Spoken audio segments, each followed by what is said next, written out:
Hey, what's going on guys? Adam here and welcome to the channel. In this video, we're reviewing the Amex High Yield Savings Account or HYSA. We'll start with an overview of the account, then we'll take a look at some alternatives, and at the end, I'll give you the verdict on when you might want to use this. Shout out to Mexi Technology for the video request. I'm gonna call you Mexi Tech for short because it sounds cool and it rolls off the tongue.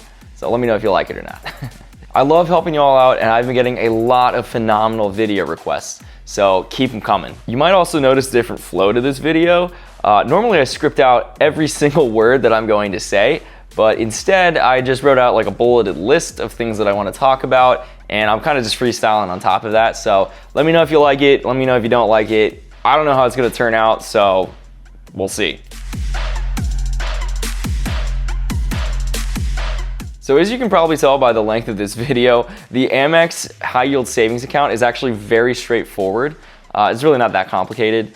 So if you don't know what an HYSA is, it stands for High Yield Savings Account, which is basically just a bank account that pays you way more interest. You generally want to keep your emergency funds here so they don't lose value due to inflation, or at least not as much value as it normally would. So for example, a high yield savings account will pay you like 10 to 20 times more interest than a traditional like checking account or traditional savings account. If you made like 20 bucks from an HYSA, you would have only made $1 to $2 from a traditional account. You don't want to leave your money in those traditional accounts just collecting dust and essentially losing value due to inflation. Let's take a look at the Amex HYSA.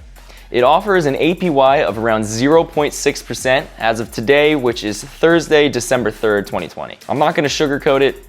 This is pretty average for HYSAs across the board. Like if you look at Synchrony and Ally Bank, which are two other pretty popular HYSAs, it's about the same. However, the Amex one could still have its uses, so I will go over that at the end of the video. So just like a lot of other HYSAs, there's no monthly minimums, there's no fees, the account is FDIC insured, and you have pretty easy access to your money. So if you only care about the best rates, here are some alternatives. I'll break it down into 3 levels, beginner, intermediate, and advanced, based on your experience and exposure to high yield savings accounts. All right, so at the beginner level, there is Affirm and Chime.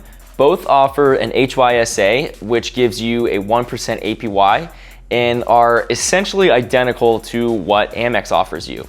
And keep in mind, Amex offers a 0.6% APY, so that's like almost double what you'd be getting with Amex. You should use this if you've never had an HYSA before, just so you can get a feel of what it feels like to put money in, take money out, and just how it operates in general. All right, so intermediate level is going to be Yotta Savings, which is a gamified version of a high yield savings account. It's still a savings account, but it works on like a lottery system that's very similar to the Powerball, where you pull balls out of, or you just pull numbers essentially, and if you match them with what Yotta pulls, then you get prizes based on that. So I know that could sound confusing, but I actually created a review video that explains all of this, which I will link right here. So when you do all the math on all of the prizes that you could possibly earn and the probability of getting those prizes, your expected APY right now is about 1.8%. So obviously that 1.8% APY is a lot higher than the 0.6% APY.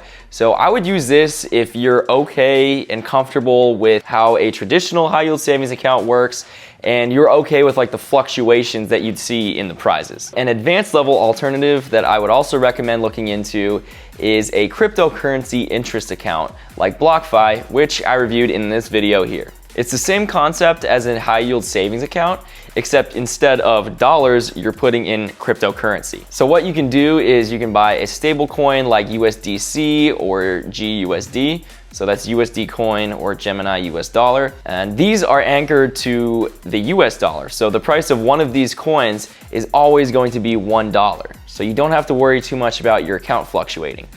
So they also happen to give the highest level of APY. You can get up to 10.61% if you use Celsius. I'd only use this if you really know what you're doing and understand the risks of cryptocurrency, which is why this is the advanced level. All right, so here's the verdict. There's really only one reason why you'd want to use the Amex HYSA, and that's if you already bank with Amex. So for example, if you have a checking account with them and whenever you get your paycheck, you just want to be able to instantly transfer it over to the HYSA, go for it. If that helps you save, then absolutely do it. Besides that, I just go with the alternatives that I mentioned earlier. You know, for example, Affirm and Chime offer basically the same product, but you just get more for it. You know, with Yotta, you also, you know, it's a slightly different product, but you still get way more for it. And then, for example, like BlockFi, you get way more with it, but you know, it's slightly a little more risky. So if you're just looking for a straight up alternative, go with Chime or Affirm. I'll put links in the description to all of these, but let me know if you have any questions about any of the products that I talked about. I hope you have an awesome rest of your day, and I'll catch you in the next one. Take it easy. Oh wait, real quick, actually, forgot the cat photo. Let me do this live real quick. Let's see what we got over here. Hey buddy, you laying on your blankie and your pillow? Good boy.